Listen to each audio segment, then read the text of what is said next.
Salut à toi, j'espère que tu vas bien. Présentement, le gouvernement du Québec est en négociation pour essayer de déterminer combien d'immigrants le Québec peut accepter d'ici 2024, 2025, 2026, pour les années à venir.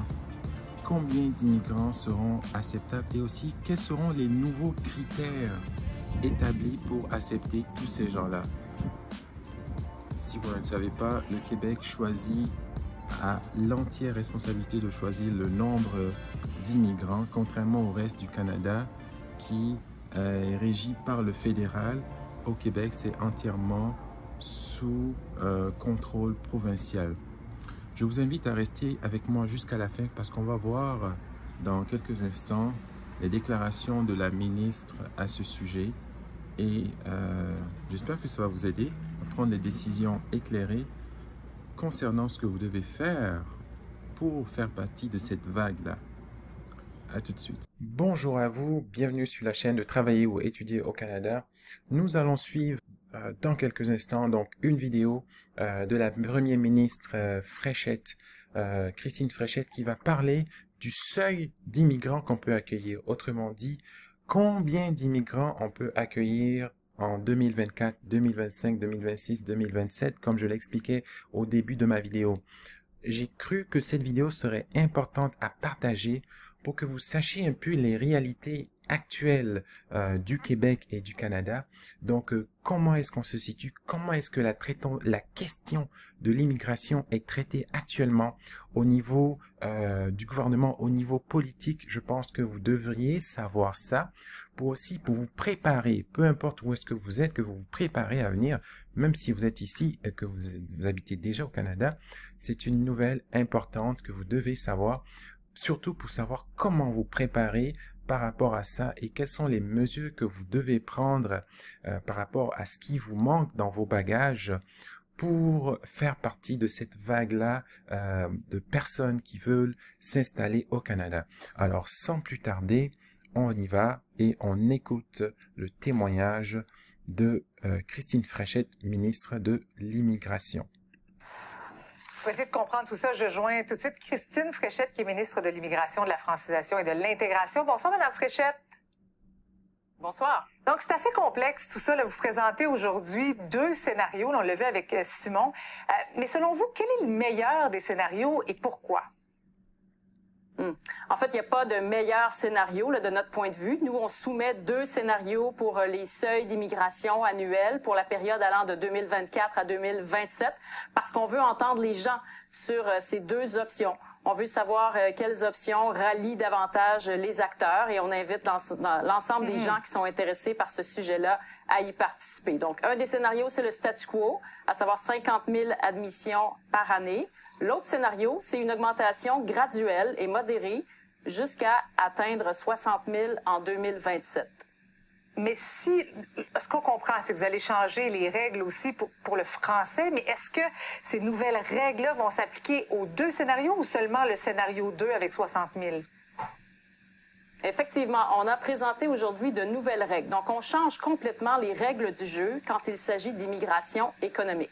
On fait en sorte que dorénavant, les gens qui voudront venir immigrer avec nos programmes économiques devront avoir une connaissance du français. Donc, c'est vraiment un changement de cap majeur. Et considérant qu'on a des nouvelles règles qui s'appliquent, c'est pour ça aussi qu'on se permet la proposition qui vise à rehausser les seuils, parce que dans le fond, les gens viendront s'établir avec nos conditions nouvellement adoptées et qui font en sorte d'améliorer la situation du français. Parce que, en fait, les nouvelles règles portent beaucoup sur des exigences pour la connaissance du français, souvent à l'oral, parfois à l'écrit. Donc, ça va changer complètement la donne. Ça va faire en sorte que ceux qui viennent ici vont grossir les rangs de ceux qui parlent français. Et ça va répondre du même coup aussi à des besoins de la plupart des entreprises, des secteurs économiques. Oui. Donc, plusieurs ont besoin là, de travailleurs immigrants. Donc, ça aussi, c'est pris en considération. On vient améliorer les processus pour faire en sorte de rendre la tâche plus facile à la fois aux employeurs et aux immigrants eux-mêmes. Mais ça, donc, si je comprends bien, peu importe le scénario qui sera choisi, que ce soit le 50 000 ou le 60 000. Exactement. Donc, les règles changées là, s'appliqueront peu importe la décision au niveau des seuils d'admission. On aura une immigration économique entièrement francophone, en fait à 96% francophone. Donc ça, c'est vraiment une avancée pour le fait français. Là, on le sait que le fait français a eu la vie dure ces dernières années. Là, les principaux indicateurs montrent qu'il y a un déclin du français et on veut que l'immigration soit une des solutions pour améliorer la situation de la langue française. Ouais. Si vous allez à 60 000, qu'est-ce que vous répondez à ceux qui estiment que c'est une promesse brisée de la CAQ? Ben, c'est ce que j'expliquais, on change complètement les règles du jeu. Alors, ça transforme la donne et considérant ces nouvelles règles du jeu-là, on se permet de soumettre à la population une proposition de rehaussement des seuils d'admission. À la base, ces règles du jeu-là n'étaient pas nécessairement en faveur de la langue française. Donc, si on élargissait le nombre d'admissions, ben, peut-être qu'on allait jouer à contribuer au déclin du français. Là, en changeant les règles du jeu, on se trouve à améliorer la situation du fait français. Donc, on se dit, ben, pourquoi pas essayer aussi cette option-là auprès de la population, d'en accueillir un peu davantage, parce que c'est une augmentation modérée, graduelle. Il faut voir aussi qu'on va travailler sur notre capacité d'accueil, parce qu'elle est souvent limitée, souvent en région. D'ailleurs, c'est très limité au niveau de l'habitation, par exemple. Or, dans les premières années, on va avoir une attention plus favorable pour ceux qui habitent déjà au Québec et qui veulent devenir immigrants permanents. Il y en a plusieurs là, qui sont déjà temporaires ou qui sont des étudiants étrangers, qui sont ici pour 2 ans, 3 ans. Et après coup, ils se disent, ben, finalement, j'aimerais ça rester pour le reste de mes jours. Alors, ils essaient de devenir des immigrants permanents. Alors, s'ils connaissent le français, on aura vraiment un cheminement plus facilité pour eux et on aura une priorisation pour ce type de personnes-là parce qu'ils ont déjà un appartement, ils utilisent déjà les services gouvernementaux, donc c'est pas une capacité accrue qu'on doit déployer pour eux. Et juste en terminant, le scénario choisi, le scénario gagnant, il sera connu cet automne après les consultations, c'est ça? Exactement, ce sera connu au terme de la consultation parlementaire.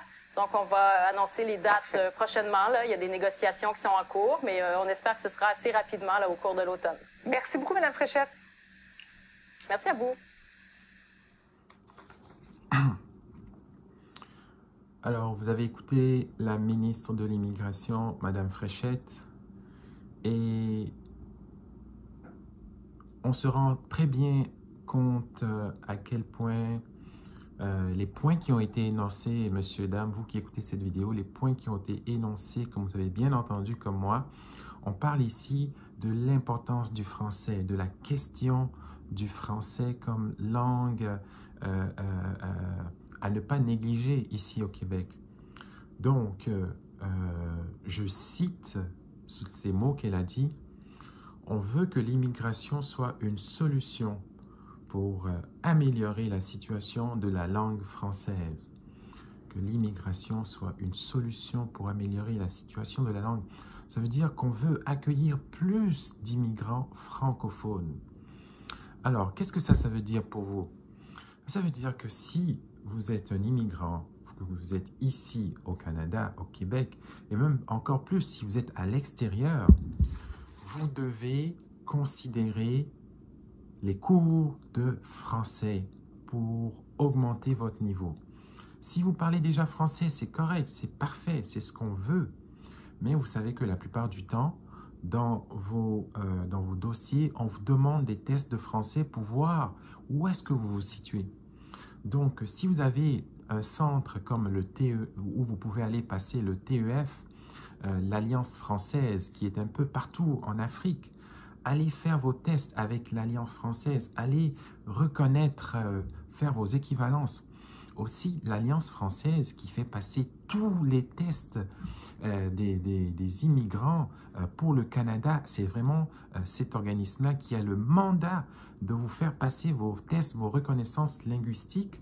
Ça va vous aider et même que vous pouvez même poser des questions là-bas si vous n'êtes pas sûr. Qu'est-ce qu'il me faut pour améliorer ma situation, pour voyager au Canada? Eux, ils pourront vous donner ne serait-ce qu'une petite idée, qu'une petite indication qui va vous faire avancer un pas de plus. Donc, le français, maintenant vous savez jusqu'à quel point c'est important et j'ai cru bon de vous partager cette vidéo justement pour l'information qu'elle détient. Donc, on s'attend à ce qu'on reçoive entre 50 000 à 60 000 immigrants d'ici 2027. C'est quand même beaucoup. Et qu'est-ce que ces personnes-là doivent avoir? Donc là, vous êtes au courant, vous savez ce qu'il vous manque. Vous savez aussi que vous devez avoir une offre d'emploi, n'est-ce pas? On en a vu dans plusieurs de mes vidéos. Donc si vous regardez toutes les vidéos, si c'est la première fois que vous êtes sur cette chaîne, je vous invite à vous abonner. Vous savez maintenant, ce qu'on fait ici, c'est qu'on vous donne l'information sur la situation actuelle au Canada, comment faire pour immigrer au Canada. Si vous suivez toutes mes vidéos attentivement, vous allez y arriver. Ok, écrivez-moi dans les commentaires. Si vous avez aimé cette vidéo, écrivez-moi dans les commentaires quelles sont vos préoccupations, quelles sont vos questions. Ok? J'espère que cette information est claire. J'espère et je suis certain que ça va pouvoir en aider plus d'un. Donc, voilà, c'était la question du français. On désire immigrer au Canada, il faut la connaissance du français, monsieur, dame. Et on veut éviter un déclin du français. Donc, là-dessus, je termine cette vidéo. Merci à tous ceux qui l'ont suivi. Encore une fois, écrivez-nous dans les commentaires pour ceux qui ont des questions. Et abonnez-vous si c'est la première fois. Je vous dis à très bientôt. Merci pour ceux qui sont déjà là. Et je vous dis à très bientôt pour une autre vidéo sur l'immigration, l'entrepreneuriat au Canada. Salut.